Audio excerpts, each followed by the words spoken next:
জুলাই আন্দোলনে আমাকে আমি কখনোই মাস্টার মাইন্ড হিসেবে দেখি না।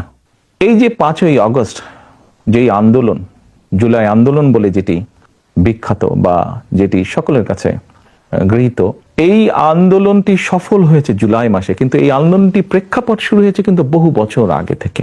এই আন্দোলনে বাংলাদেশের গণতান্ত্রিক রাজনৈতিক দলগুলোর নেতাকর্মীরা, সেটি বিএনপি হোক বা অন্য রাজনৈতিক দলগুলি হোক, যারা গণতান্ত্রিক রাজনৈতিক দল, প্রত্যেকটি রাজনৈতিক দল বিভিন্নভাবে অবদান রেখেছে, বিভিন্নভাবে তাদের নেতাকর্মীরা নির্যাতিত হয়েছে।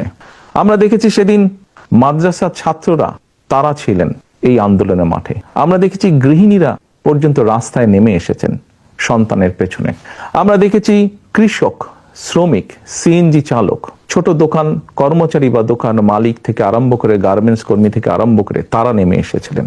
আমরা দেখেছিলাম সামরিক বাহিনীর অবসরপ্রাপ্ত কর্মকর্তা কর্মচারীরা নেমে এসেছিলেন এই আন্দোলনে।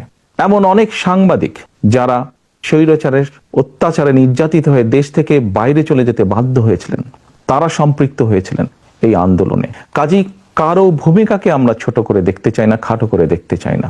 আমি বিশ্বাস করি দৃঢ়ভাবে সমাজের দল মত নির্বিশেষে, শ্রেণী বিন্যাস নির্বিশেষে প্রত্যেকটি মানুষের অবদান আছে। এই আন্দোলন ছিল বাংলাদেশের জনগণের আন্দোলন, যারা গণতন্ত্রে বিশ্বাস করে। এই আন্দোলনের মাস্টার মাইন্ড কোনো দল, কোনো ব্যক্তি নয়। এই আন্দোলনের মাস্টার মাইন্ড বাংলাদেশের গণতান্ত্রিক জনগণ।